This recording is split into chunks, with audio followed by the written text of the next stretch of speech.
Luke Murphy, what has you waking up excited these days? Oh, I mean, have you seen the news recently? Because it's hard. But to keep it positive, you know what? The biggest thing for me is the ability to do stuff these days. That's a very broad way of answering it.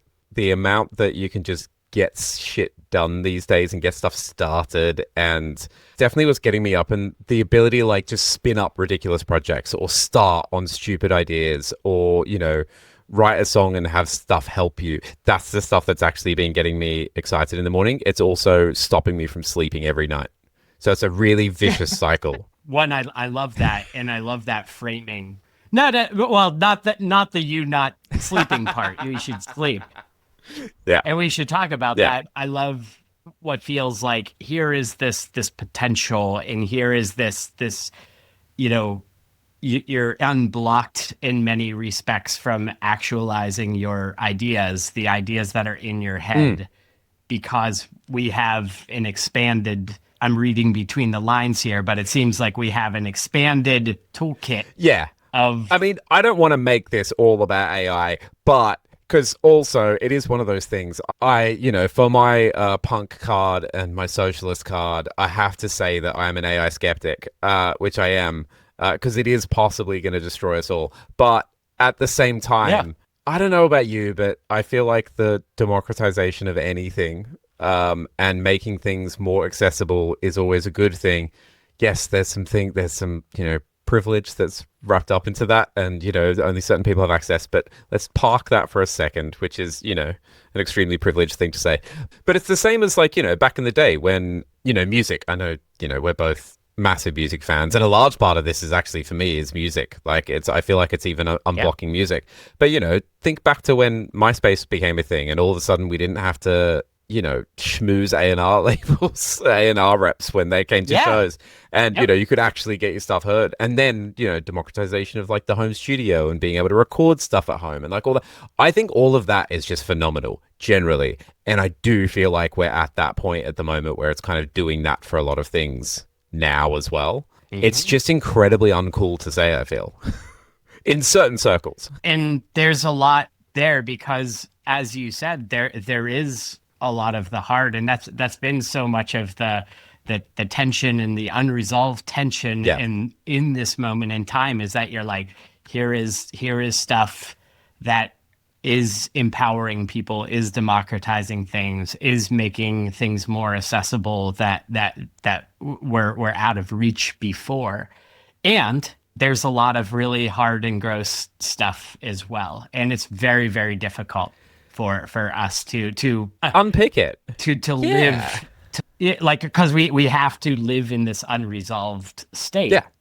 To me it's the unblock as well. I have a real problem with a lot of as somebody who is self-diagnosed ADHD. I've never gone and got an official diagnosis, which I think is part of the official diagnosis, because I keep getting distracted from not going and getting the official diagnosis.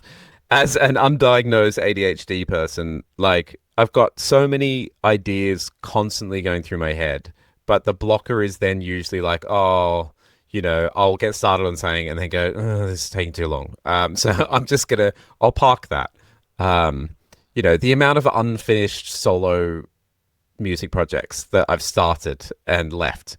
Yes. Um, Yes. if anybody does a deep dive on the internet, they can find horrendous remix projects. They can find. I wrote a musical once. It was terrible, and I got halfway through it. But like, we ended up staging it because why not? We'll just stage an unfinished product. But Amazing. those like unfinished. But it is one of those things that I've always had a real problem with having that blocker, and I don't know. I think that is. It's definitely at the moment, especially on the music side. I'm just feeling at the moment like I don't know whether it is a mind state thing as well as the tools that are now available, but I'm just actioning all of them a lot quicker and getting further Yep. than I ever have before, and it's a really nice Yep. feeling. This is great because we get to talk about music, we get to talk about ADHD, we get to talk about Yeah, AI, we get to talk about the yeah, web, we get to talk about digital stuff. This is great. This is fantastic. Um, as a yeah, musician and who spent my entire adult life largely pushing that side of me away, and I've been sort of slowly but surely kind of reclaiming it, making it more of a priority. But as somebody who has also spent the last close to 30 years getting all of the pieces of the puzzle, as somebody who plays a lot of instruments and does all of this stuff, you know how hard it is to coordinate all of that stuff, all of just this goes into this and this goes into this, and why in the hell is this not working? Because I thought that this was here. And so you have that for each and every piece of gear that you have a signal chain that needs to work in order to do it. I love people that are just like, here's me and my acoustic guitar. And I do that half the time as well. Like I have this like little like bass ukulele, and that's like my go-to thing because it's so visceral, it's so immediate. There's nothing to plug in, there's nothing to whatever. But just even recording it, I almost never do anything with that. It's just there as I gotta play some music, let's pick it up and go. But there's all this stuff, the electronic stuff. I want to record it. I want to put this stuff down. But historically, it's been the freaking signal chain stuff and just like the complexity of it all. At the time required. Yeah. I'm going to sit down and play music, and I'm actually going to spend the next hour and a half messing around with wires and cable. This gets to one of the things that I'm trying to help other people understand is, yes, there are really gross applications of AI that are in essence sort of trying to do yes, I will make the music for you so you don't have to anymore. That's not the point. We want to make the music, right? But because this is a general purpose technology, you could use this stuff to just keep your fucking instruments in tune and to make all of the things work together. And so what I did, I created like a whole Notion page where I just went through and I like barfed out every piece of gear I have and like screenshots of everything. And I just like took pictures of it all. And I'm like, this goes into this, this goes into this, this goes into this, this goes into this. Yeah. And then I had it like diagram everything for me. And when something doesn't work, I now say, this isn't working. And it helps me go, okay, so it looks like this is going into this. Have you considered this? And it will like opportunistically pull in the manual for a piece of gear. Because you're just like, it's the shortcuts, right? Amazing. It's the shortcut. And I mean, that's the thing. Even then, like because I've been delving more into the gross side of it as well. But you're going to have to hear me out as to why I think it's fine. It is one of those things because it's like, I think, you know, even before all of this happened, I think one of the biggest unlocks for me was I've always felt like a massive imposter with music as well, because this is therapy time with Luke and Brad. Back in school, I wanted to be good at music, and I was never great, and there were always people who were better than me. But you know, I picked up a guitar, taught myself some chords, and like started to teach myself how to sing, and it was like just very gradual, and I was never as good as them. And then I remember when we were like choosing our final subjects for high school, I really wanted to do music, and so I like put it down, and the head music teacher came up to me and went, you do realize that these last 2 years of school are basically a competition when it comes to music, so you'll be directly compared to the other people in your class, so what instrument are you going to do? And I was like, guitar and voice. And he was like, yeah, the problem is, you know, Chris and Adrian are a lot better than you.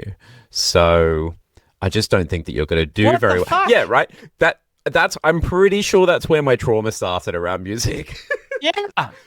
But it's one of... Here's a person in a position of power who is a music teacher. Let's just unpack that word there. Here's a teacher saying that stuff. Like, I get it. There's some tough love. There's some whatever, but it was, and I do think part of it comes out. It's the systems that are in place. And I was a drama kid, and the drama department and the music department didn't like each other, so that was possibly part of it. Who knows? But from that, I just knew, like, I always had that level of, I'm not very good in comparison to other people. And even when I went through, I did loads of, I mean, I ended up with a bloody music degree, but still thought, oh, it's not a real music degree because it's not from one of the good music schools.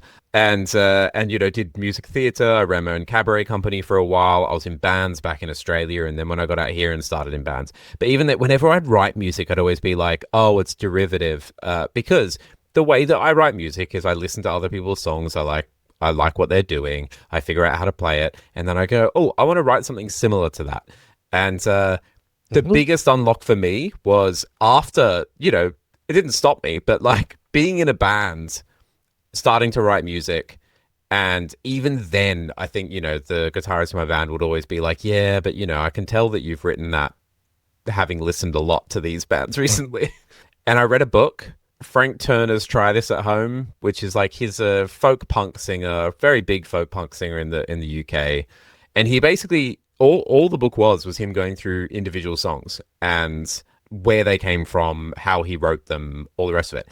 Every single song is this song is basically Bruce Springsteen's Dancing in the Dark, and I changed this chord and this chord to make it so it was more like me. And then when I took it into the rehearsal room, it morphed and changed.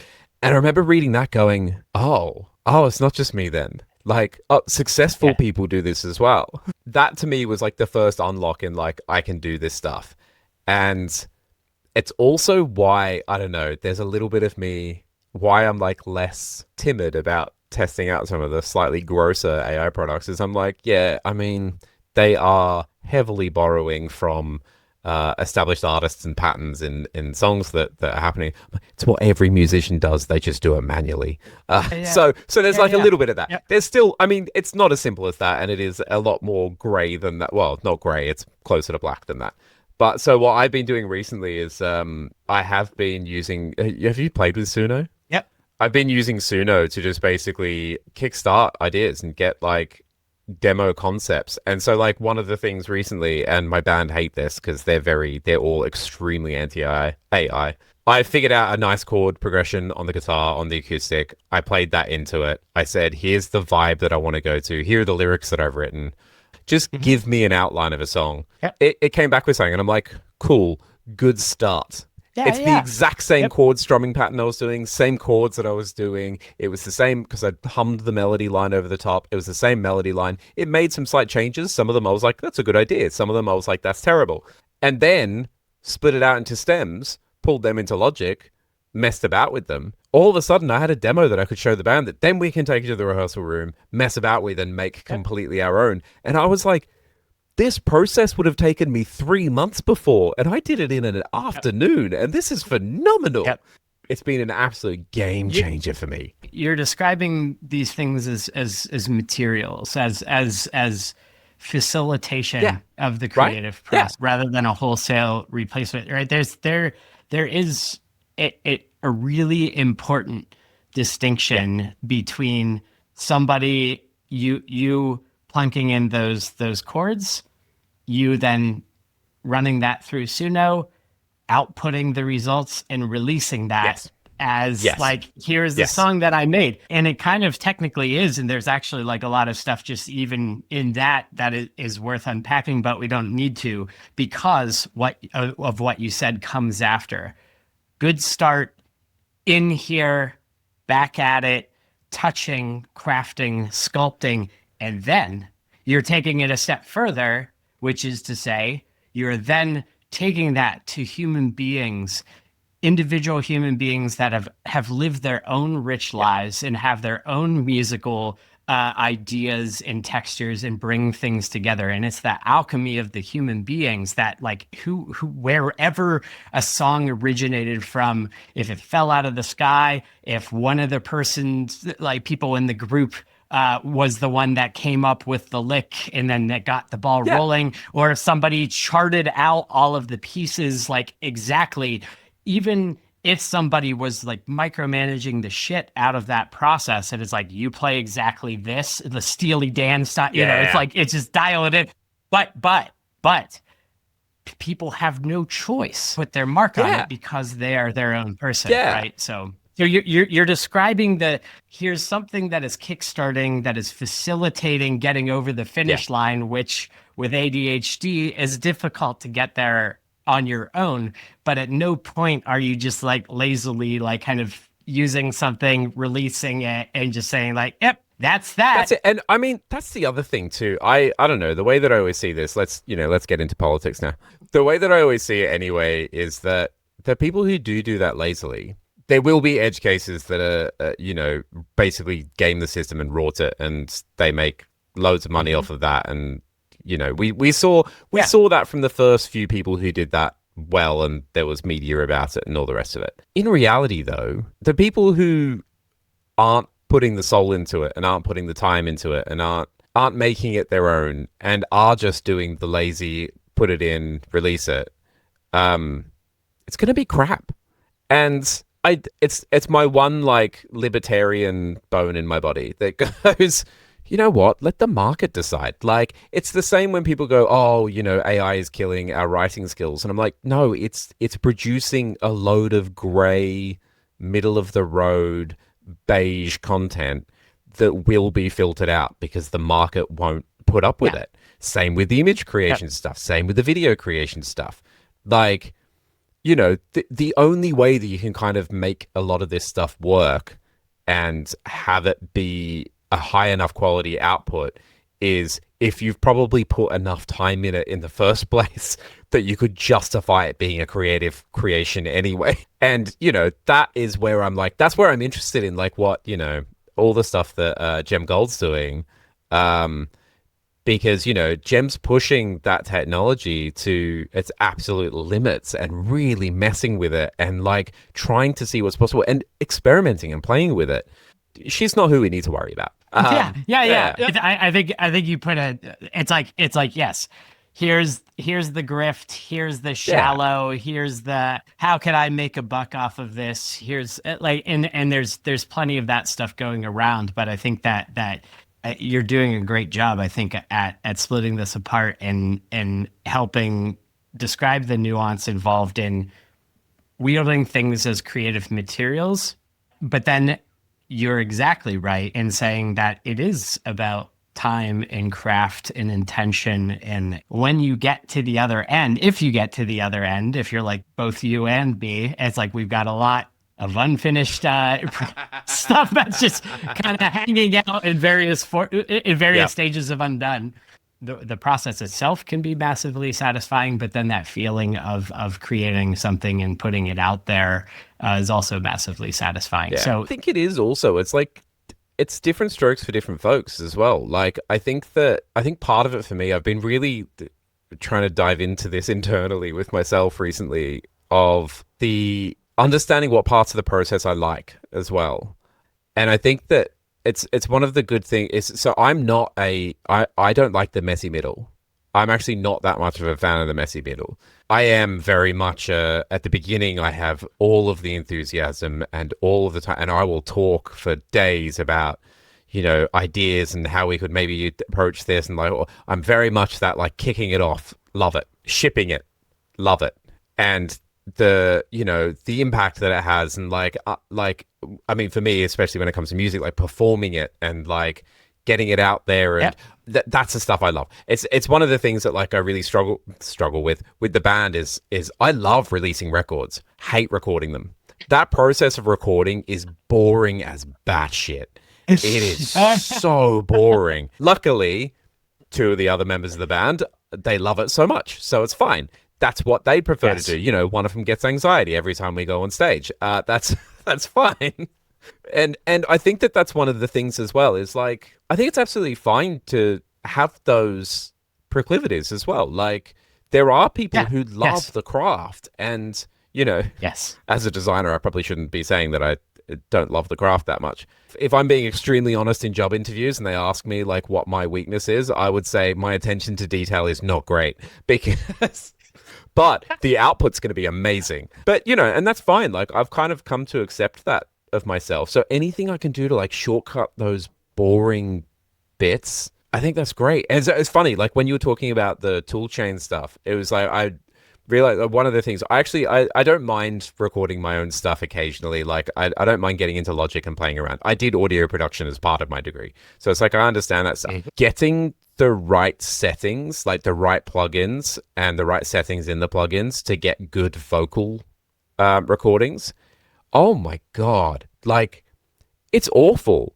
And so yeah, one of my first uses of like of using an LLM to help me with that was just like, here's what my voice sounds like. Understand what it's like. Here's an example of a song that I like the vocal production on. How do I get from there to there? And it just gave me a shortcut. And yeah, I could have spent more time tweaking, and I will. And I kind of learned some stuff along the way, so that's good. But like, you're pulling this stuff in closer. You're saying, I have a vision of where I want to get. This is the raw track. I want it to sound a certain way. And I think that there's something really interesting. I've actually been talking a bit with a music sort of software. They make plugins and stuff like that. And this has to, fingers crossed, be more of a front of mind thing now, because we can articulate, like one of AI's superpowers is its ability to translate natural language into these different formats and stuff, so that if you say, I want this to sound like I'm underwater or in a big ass hallway, and I want this to sound, a lot richer than it currently is, like those words have, connotation that could then be translated into specific knobs and stuff. And that's, and okay, it's like, here's this, juice it up a little bit. Like, I've always been bad. I love how you're talking about your musical tendencies and and the tendencies of your bandmates too, because I think that that's sort of something that people don't understand enough about themselves. So I really liked and appreciate you saying that, because it's, people go, oh, I'm a musician, and musician comes with it this giant set of expectations. Like, it sounds like you struggled for a long time with, like, being a musician means that I'm an expert songwriter, means I'm a equally gifted as a performer and a recording engineer and doing all of like this other stuff in between. And it's like, no. That is the beauty of playing in a group. Is that you all bring to the party your own gifts and your own anxieties and your own, I do this, and it's getting the Venn diagram of, cool, we got the ground covered.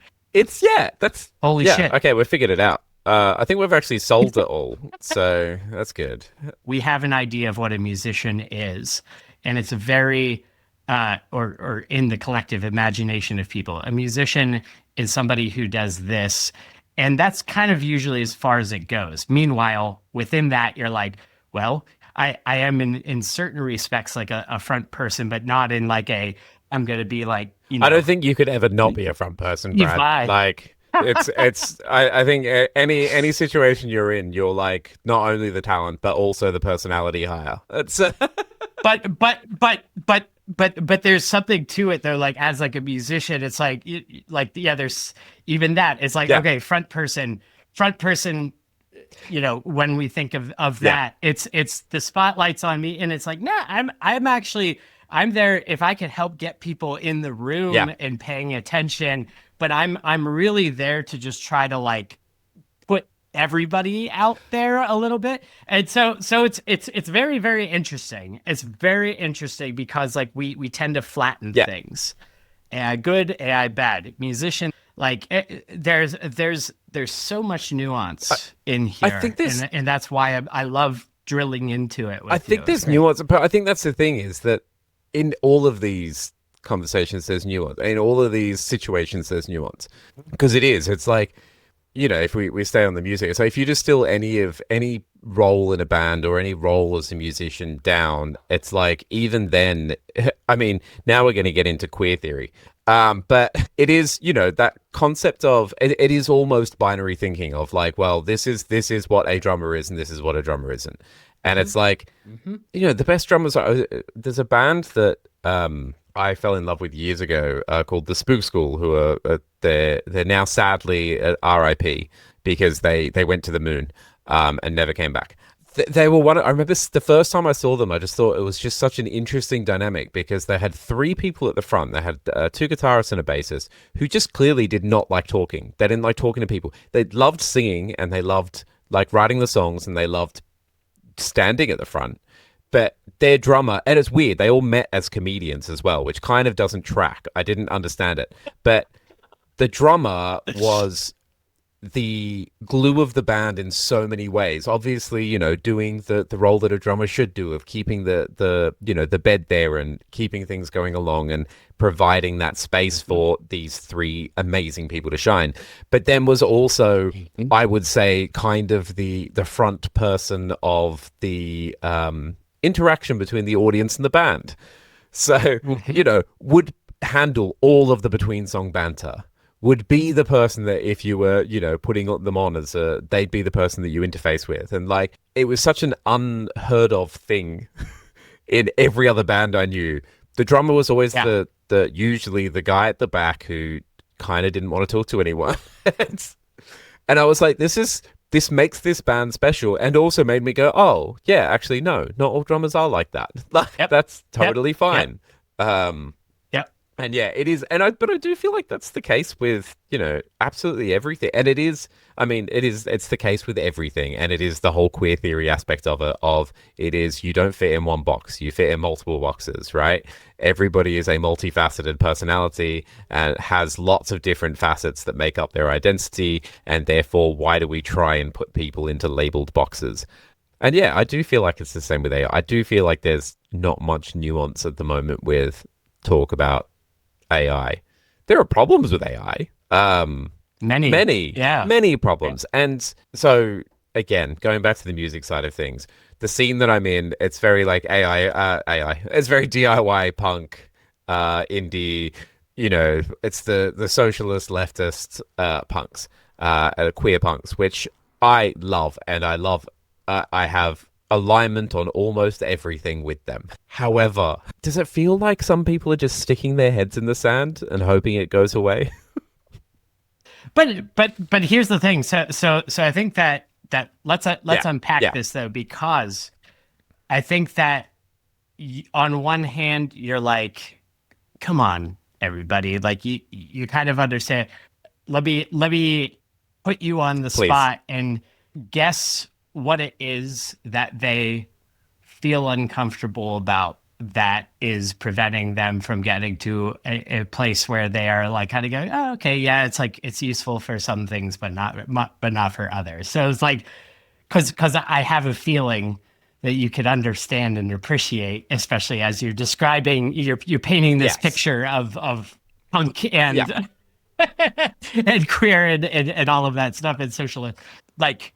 There's a lot to this apparatus, to this technology that runs pretty counter to a lot of those ideals. It's the ethical and environmental concerns, which are strong, and we know that. It's real. It's extremely real, and I mean, we just need to figure them out. Like, that is it. They need to be figured out, because I was having an argument with somebody about this at the weekend. You know, these people who just go, oh, it's going to burst and go away.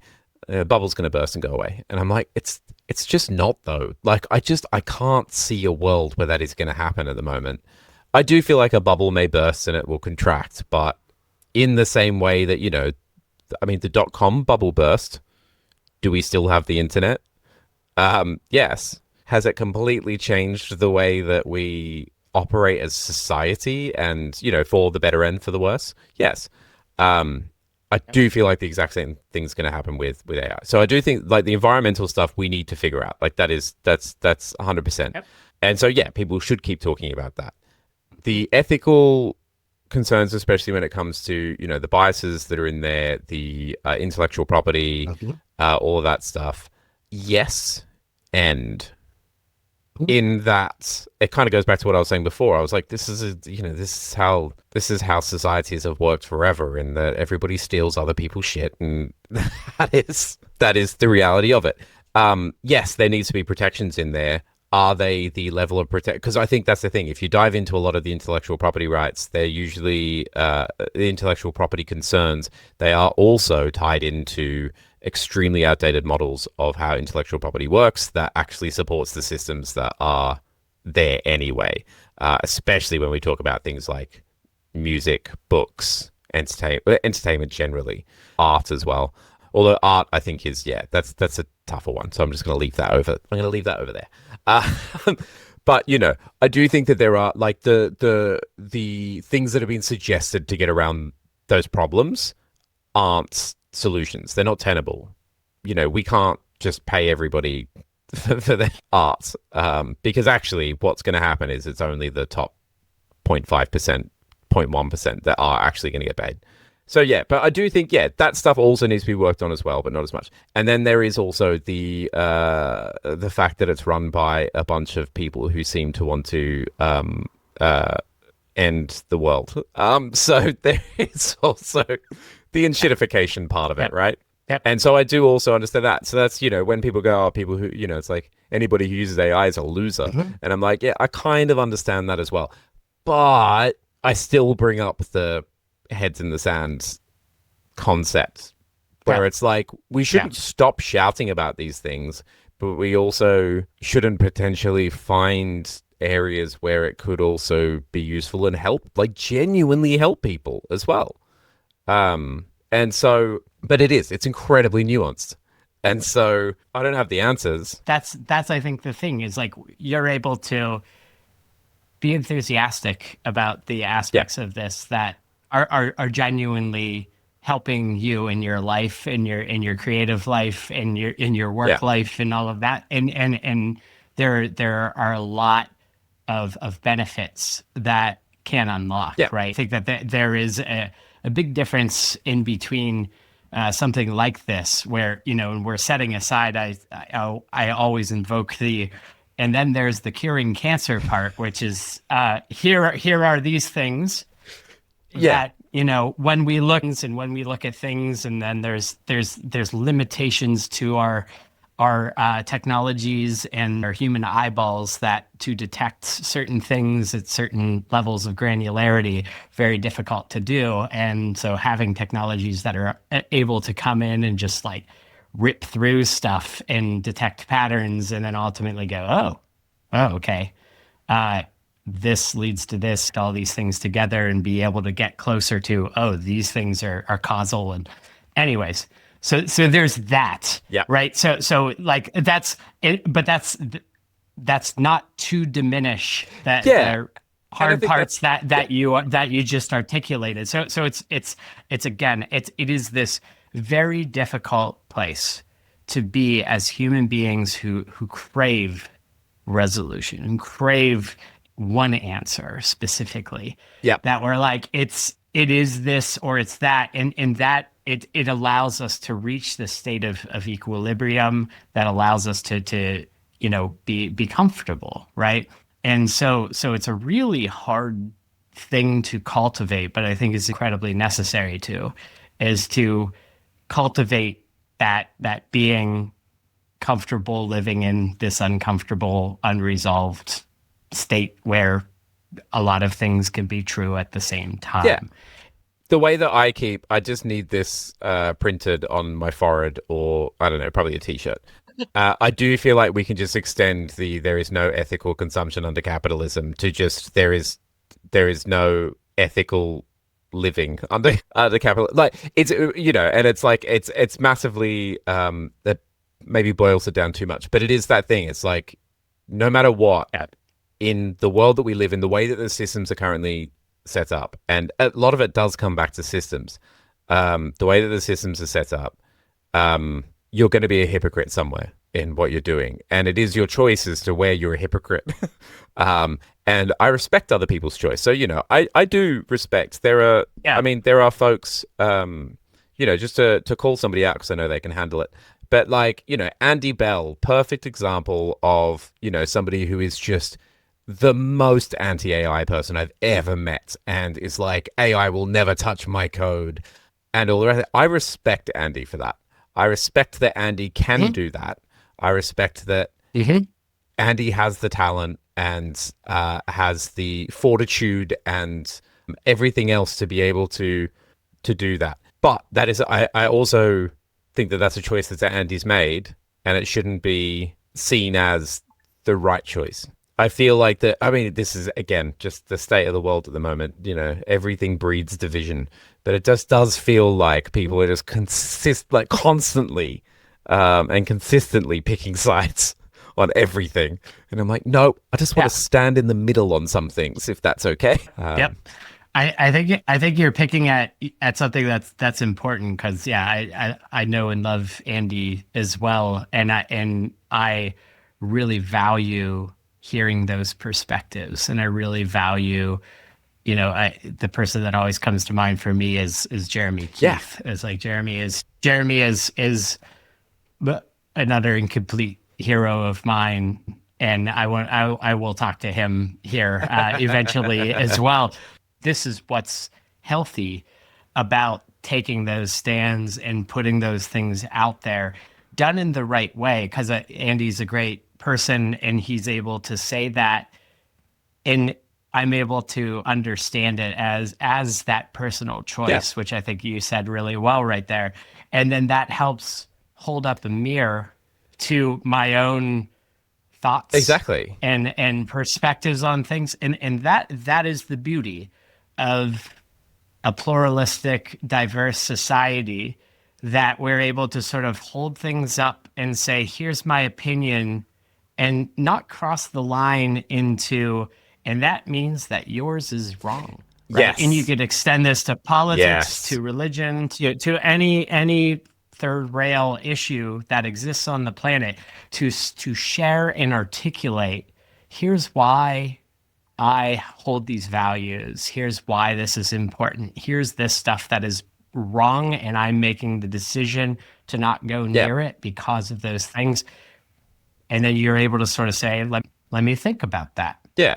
Let me think critically about that. Let me sit in the discomfort, because my experience is a little different maybe. But so now I have one more perspective that I could take in and figure out where I live with this. And when you do that enough, when you cultivate that, when you go through that process so many times, going through the old RSS feed, going through all of that stuff, getting to read all of these beautiful people's beautiful just perspectives, and you take it all in, and some of these things are in conflict with one another. What do you do? Yeah. What do you do with that? Oh my God.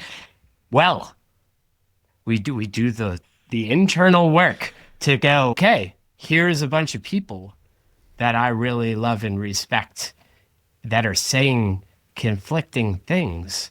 And I get to say, all right, there's the validity there, and I understand that, but maybe coming to that particular conclusion doesn't make sense. Like, give me the devil's advocate version of this. Give me the whatever version of this. Give me what this historical character might say. Give me what this future civilization might say about this. Like, that's the thing that's crazy about this, is that you can actually get all of these different things and use this to supercharge your critical thinking skills. It's another tool. And to unlock. Yeah.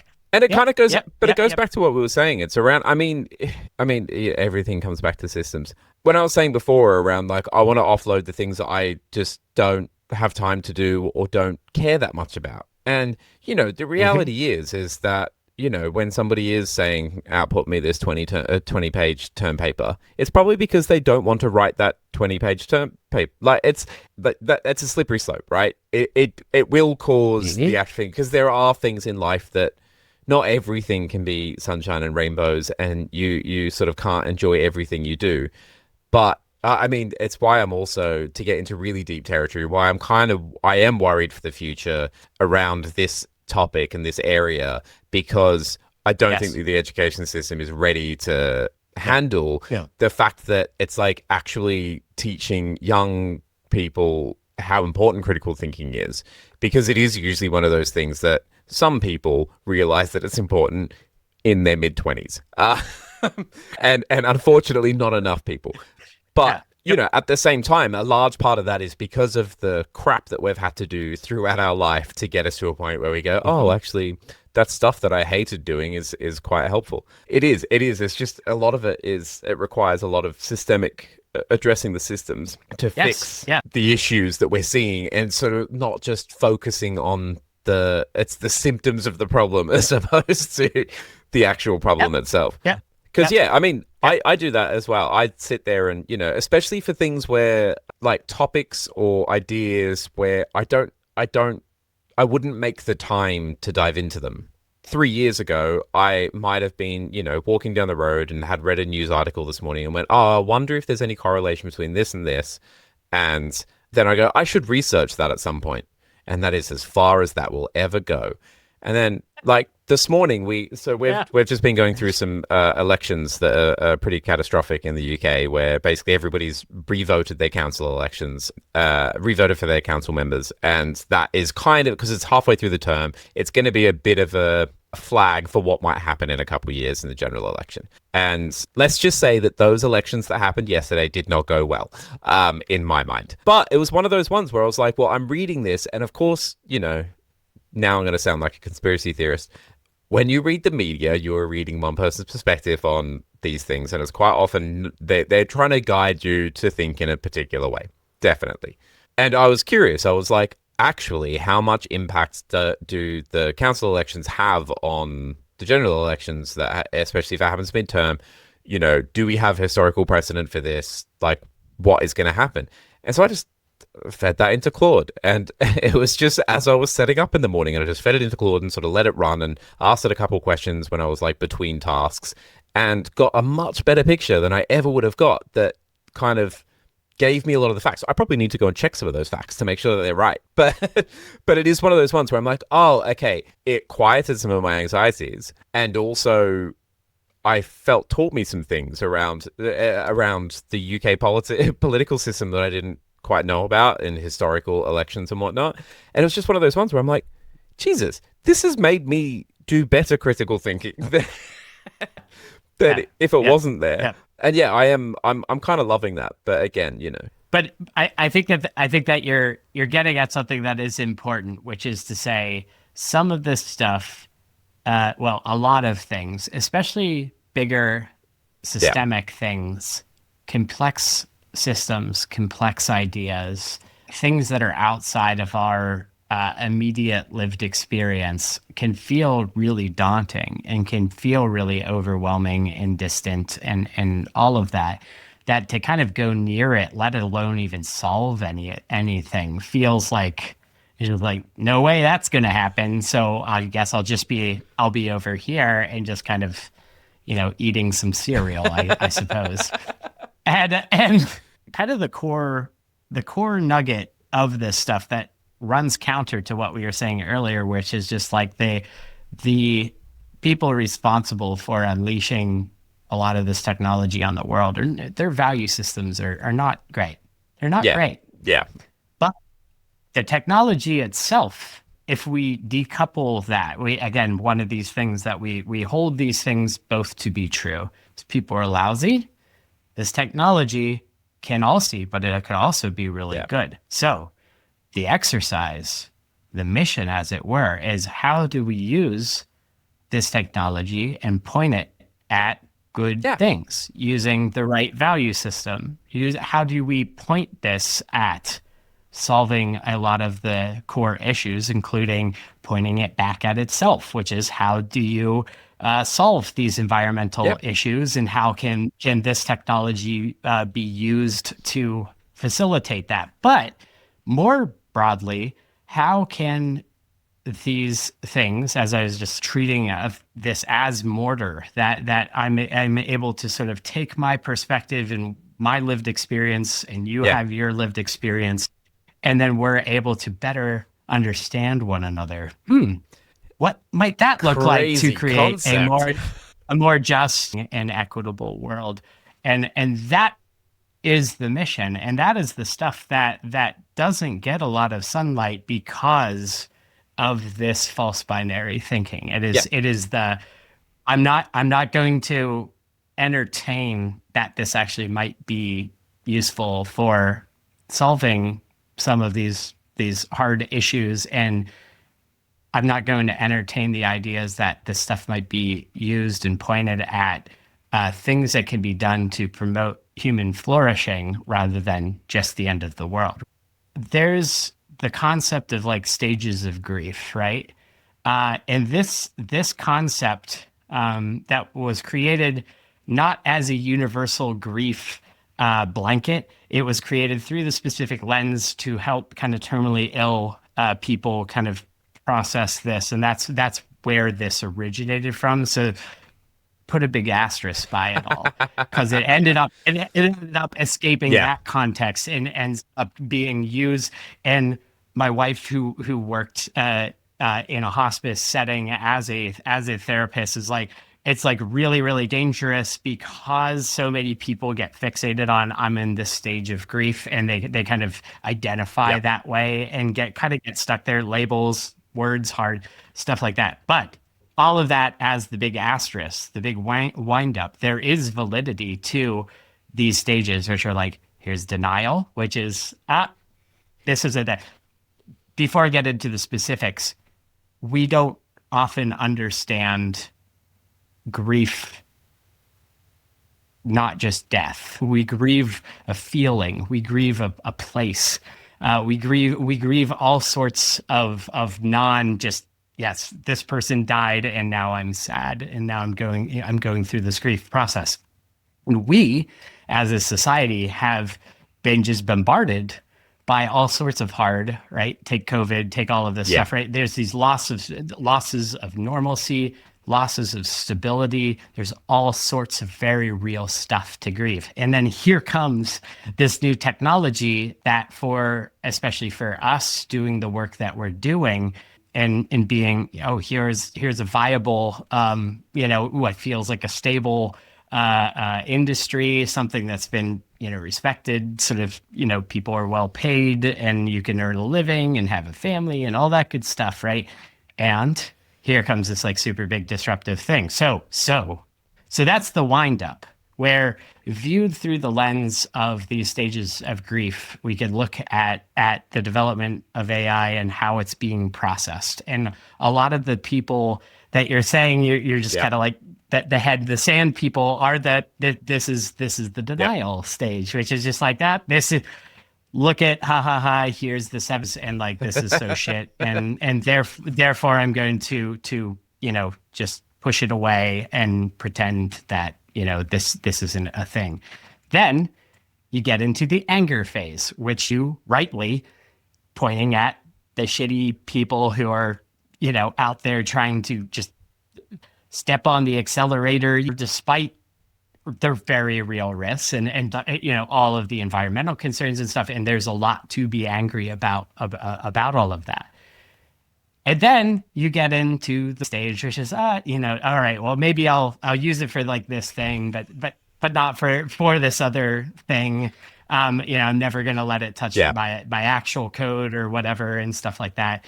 Then there's depression, which is like, well, what the hell have I even been, so all of my career is just all for naught because now you just crap out a user interface in 2 seconds and like, well, that was a waste of time. That sucks. That's a bummer.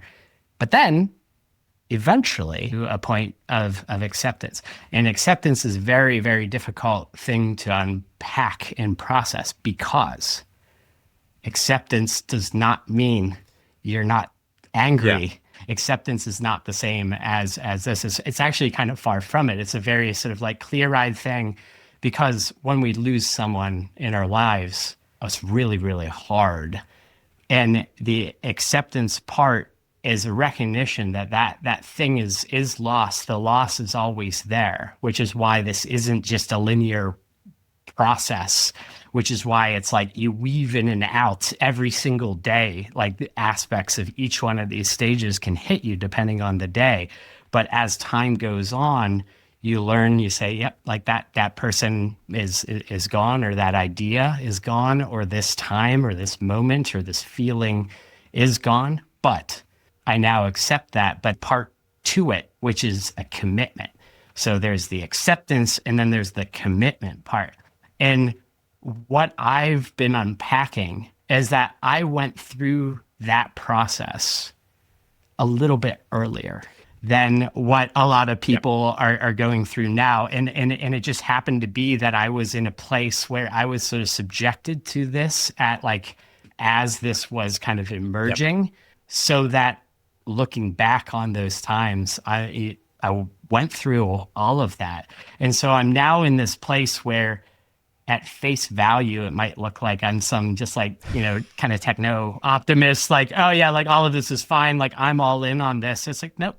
Same as you, there's the very real stuff, but it's a commitment now where I'm like, is this going to just all go away? No, it is not going to go away, but I am now committed to deploying this in service of creating a better world and creating a world where people can have their needs met, to be able to do more creative things, to unlock their potential, to create a more just and equitable society. It's not naive. That's really fucking hard work. Yeah. And guess what? Like that is the work. That is the work ahead of us. So when we say like, oh, so what? So we're all just going to like kind of like roll over like that. No. We need collectively to design these conditions. We need to do a lot of active work to point them at all of these systems that are woefully neglected. Yeah. All of these institutions and systems and just stuff that have not been serving us. And we have to design better systems across the board. Yeah. And that requires all of the firepower we have, including this new complicated technology. Yes. I mean, I think that was said so brilliantly, because I think but I do think that that's it. It is, and I think that it is that key understanding of because I think that's where a lot of people fall down as well, is because they do feel like everything is being rammed down their throats and that they are just being asked to blanket accept without any anything else. It's just like, accept it, it's happening, move on, get over it. Which is not it. It's accepting the situation and deciding how you're responding to it in a way that is aligning with your values and your outlook and, your ultimate goals as well. Because, I mean, that is a thing. Yeah. Even, I feel like with that, it's like acceptance can also be still going, no, I'm still going to burn the world down, but I'm going to do it clear-eyed. Like, that's fine.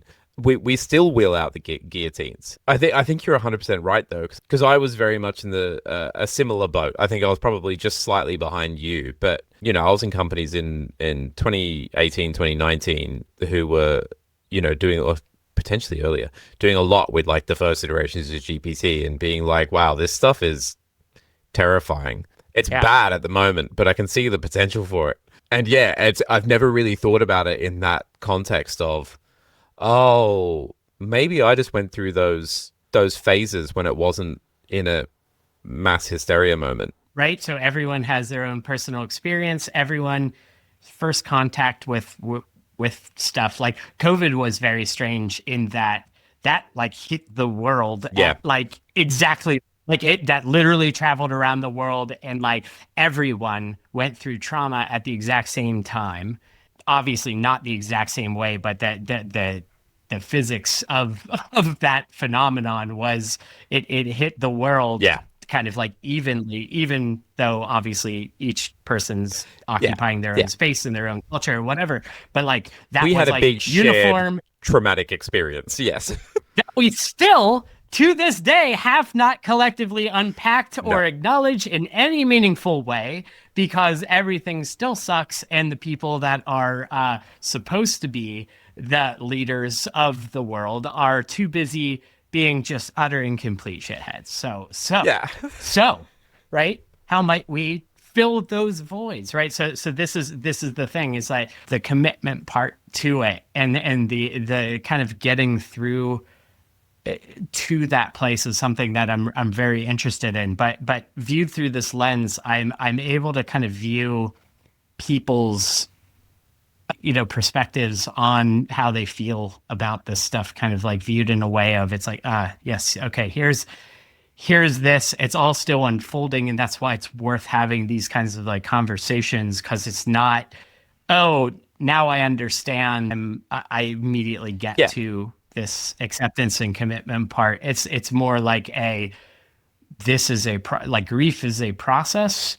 Grief does not happen linearly. Grief does not ever fully go away. yeah, And that's that, and that's part of the hard around grief, and is so poorly understood, like misunderstood. And I've learned so much from my wife, and my neighbor also does grief work and stuff as well. So I'm kind of, it's very fascinating to see people who are like really yeah. like close to the metal on this, and then to be able to sort of like bring, like apply it to this kind of area that doesn't feel, Doesn't feel that like it doesn't should feel be like applied it, to, like it but is. it Yeah, actually yeah. definitely should. For anybody like listening, I think is just kind of like check in with you, and like, viewed through that lens, even if you like, you disregard it, that's fine too. But if you entertain it for a half Yeah. a second, just be like, oh, like where am I at with this? Like, am I like just, am I in denial? Am I in the anger stage of this? Am I in the depressed stage of this? Am I, to be able to hold those thoughts in our heads at the same time, to be simultaneously excited but also be terrified at the same time, is a really difficult thing to get through and articulate. And I think Yeah. that you've done a really good job, I mean, kind of like being able to say it, like, because it just sounds like the circles you're running in well, are it's really it complicated. is. And I mean, a large part of it is I just, end up keeping my mouth shut a lot of the time. But which is not the answer either. Like, I think that's the thing, is that it is, Yep. I think that, because Yep. I do actually believe that, there is so much activism that needs to happen, and there is so much shouting and so much protest that needs to happen. Yep. I do also think that, you're talking before about not being a techno optimist. It's like, actually, I just want to put techno pragmatist on like my.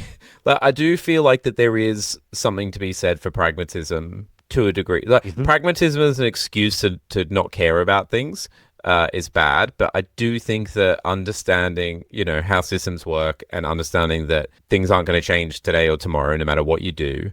And it's like, how do you work within the systems that you have to make incremental change, and when the opportunity comes to big change, then make big change. And I think that that is like really Hmm. important. Hmm. And yeah, it's a tough one, because I do feel like that it is just more people thinking about it, and more people talking about it, and more people Yep. actually, having the conversation, and not shutting down the conversations either. Like, I think that that is, Yeah. Yeah. it's, it happens a lot on both sides. And just always being Hmm. slightly skeptical of anybody who is too hardline on either side.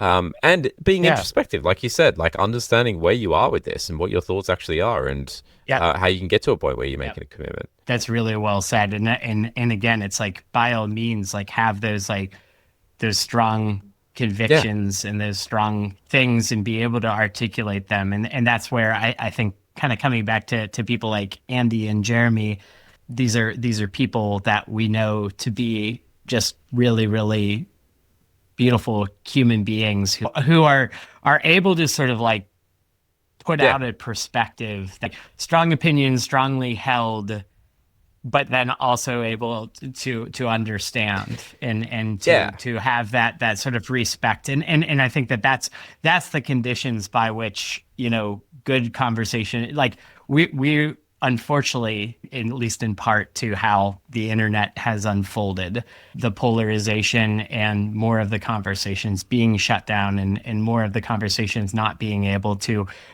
us to be able to have healthy debate, in a way where it's like it's all grounded in shared understanding, or a desire to better understand, a desire to yeah, address the problems of the world.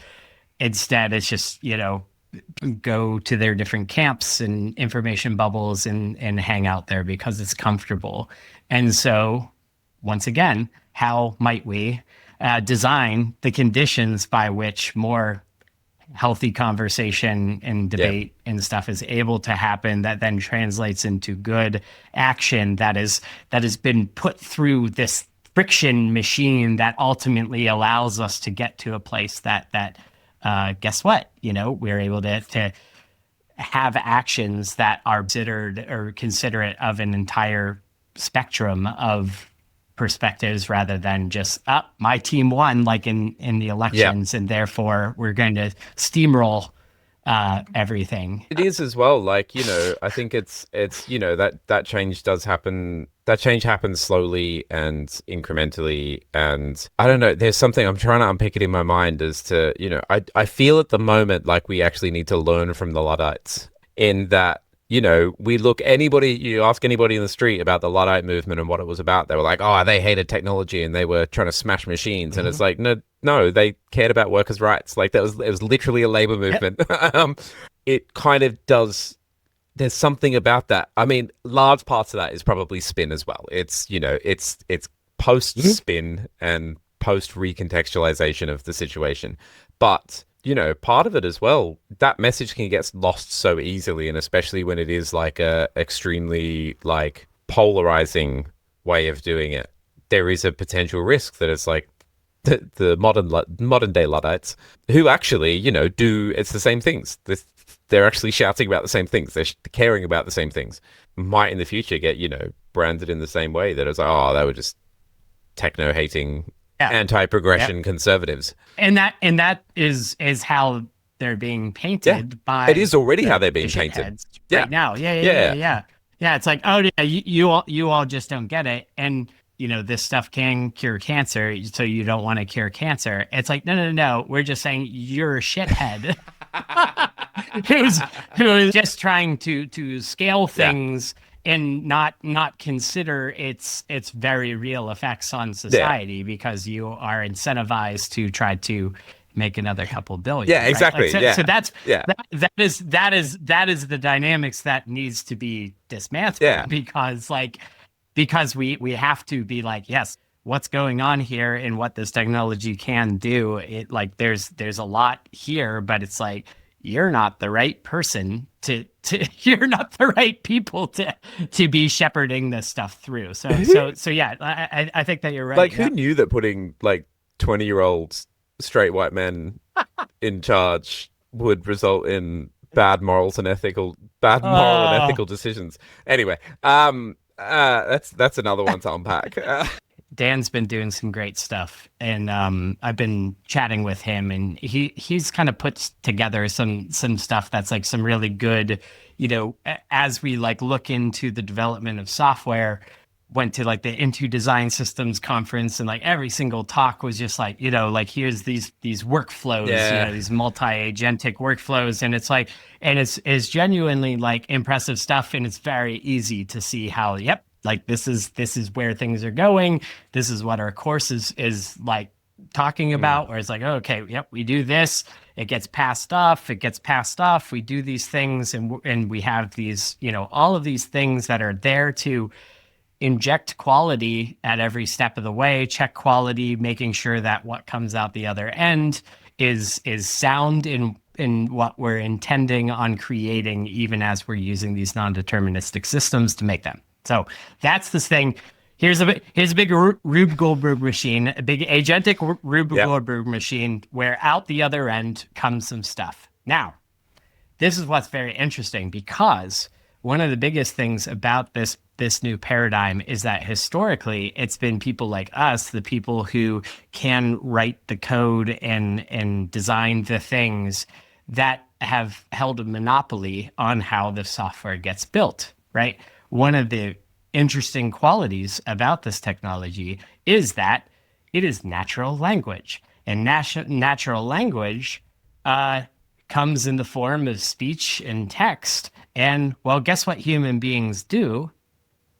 We talk. As crappy as the education may have evolved, or as much like love that it needs, people generally know how to write.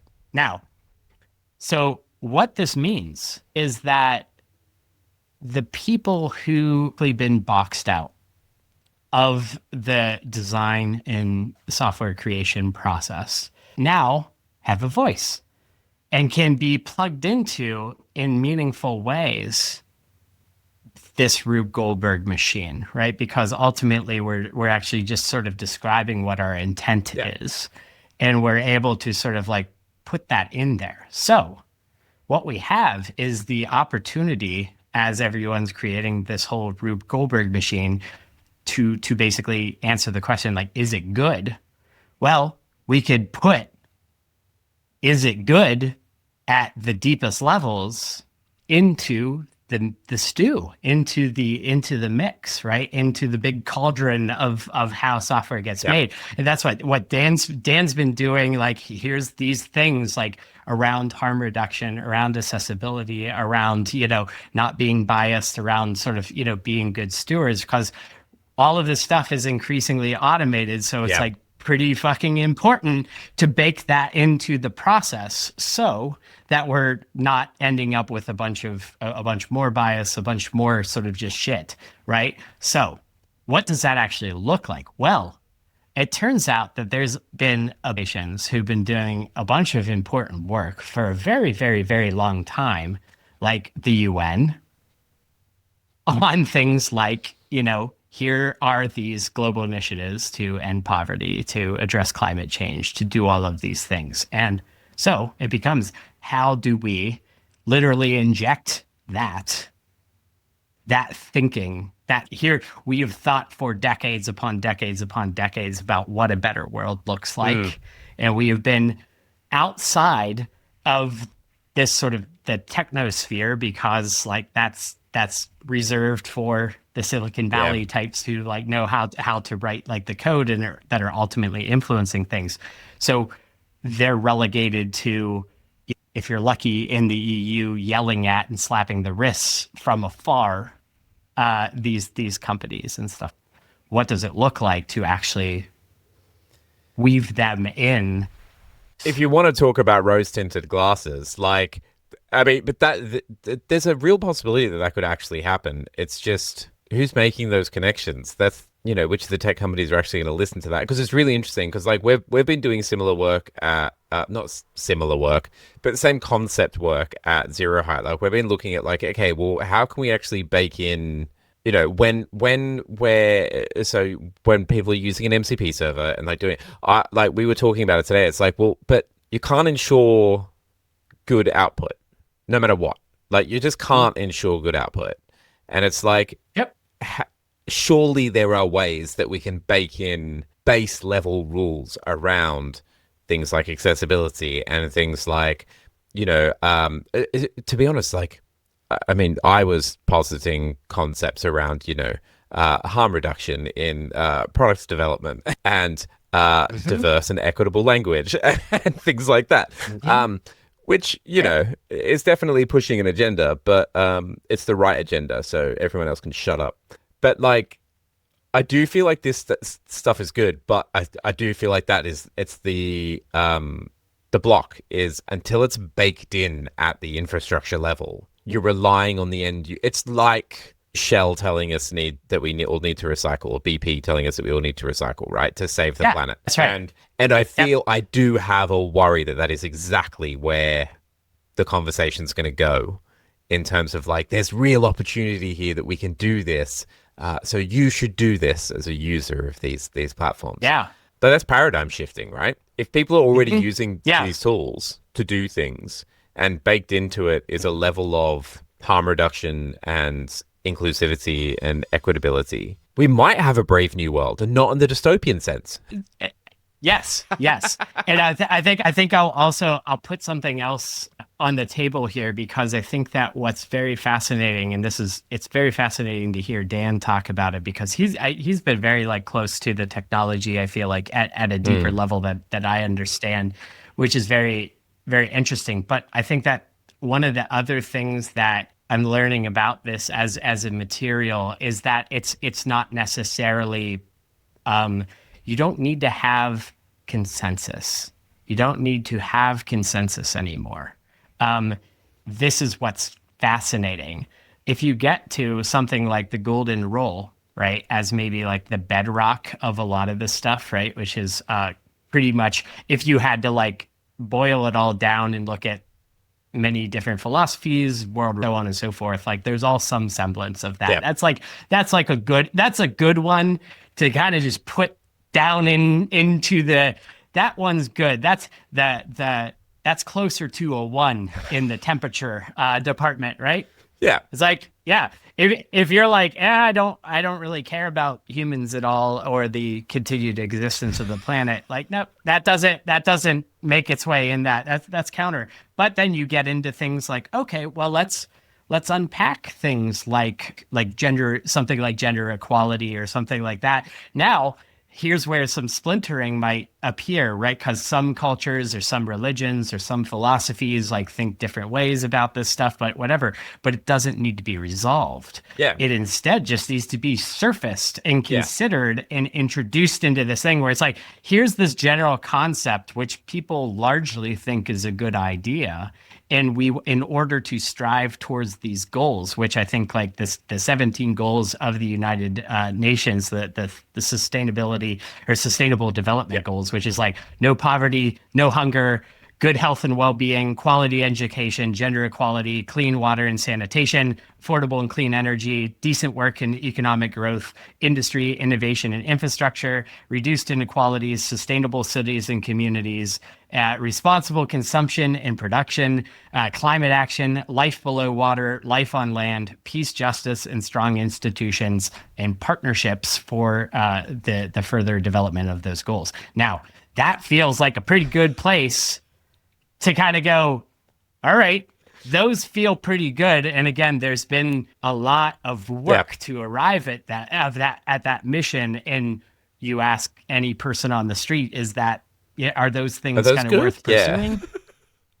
They're probably going to say, yeah. If you're making any software on the planet, it should be in pursuit or not actively like in conflict with those things. And what you end up with is kind of like almost like a linting situation where, whenever it's like, oh, you wrote your CSS wrong and it's going to like yell at you. It's not necessarily like going to like fix it for you, but it's going to like let you know.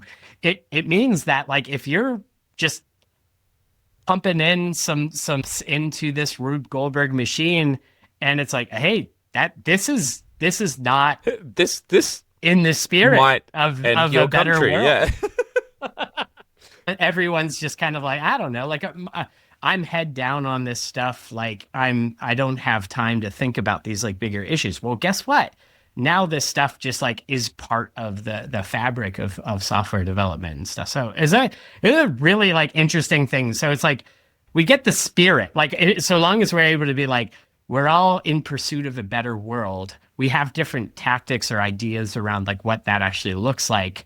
And I don't want you to resolve that, but we want you to generally understand like what a better world looks like. Yeah, it's funny actually. I did see there's a really good article that came up today around having if you are using AI to have an opinions.md file, which I definitely recommend folks do a Google for. But it was the same kind of concept, but obviously at a personal level. I like it better at a systems level. But even like, for today, right now, it was like building up a corpus of information that is around how you think and what you value and where your like stances are to have it actually work within those frameworks. And I thought it was really nice because I mean, mine already, I use it too much, so mine already does it. It started swearing at me, which I think is great because like I was like, if something was going to try and mimic my personality back at me, that's good first step. Yeah, I think that this is something that definitely should be figured out systematically. I maybe I am in the depression phase because I just don't know how we get there. But that's for other people smarter than me to think about. There's definitely room for like grassroots movements of this kind of stuff. I mean, are you in a product company? Do you currently work in squads? Thanks, Spotify. Literally, like, these things can grow very quickly and easily. Yeah, I do think that there is probably room for actually doing stuff at a lower level. Again, I'm just jaded. I'm just, For good reason. BP have a lot to answer good for, reason. so they ruined recycling for me. But I think that's like one of the other things that is just like it's a hard thing with this, but it maybe this is where we like wrap it up. But it's like it is worth saying that it's like we're out here, this exists. We're kind of out without a safety net underneath us. Like this is the reality. Like people are making software. This technology continues to develop. people continue to still exist. And when we realize that as we're out here, this is a moment in time that's never happened before. We have to figure out a way through, and the potential is great. I started this saying how excited I was because I'm making stuff, and it is. Like in the last month, if I look at my sidebar of my browser of all of the weird tools I've built, and it's like, everything from like a Life OS for me that just pulls in from loads of ridiculous sources to kind of create some semblance of order in my brain to I've got a few things that are basically trying to make me money at the expense of rich capitalists, but I don't think they're going to pan out, which is sad. I've got a band organization system that I've built. I was building today. I was like, there are no APIs left for gigs in anywhere because they all got shut down. And so today, in half an hour, I built a scraper that scrapes like 250 venues around the UK to create me a filtered gig listing. And it's just like, this is kind of stuff that even, I mean, a bunch of this I knew how to do. But even then, the repetitive, annoying tasks of, like hitting every venue website and understanding what they were made in, understanding how the best way to scrape it was, like all that kind of stuff. That was done so quickly because it could just iteratively do it for me in the background.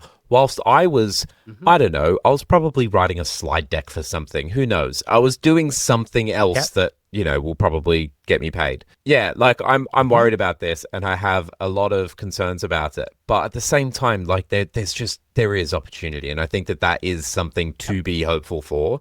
And, if I do put my rose tinted glasses on, there is still a world where this technology could usher in an age of leisure.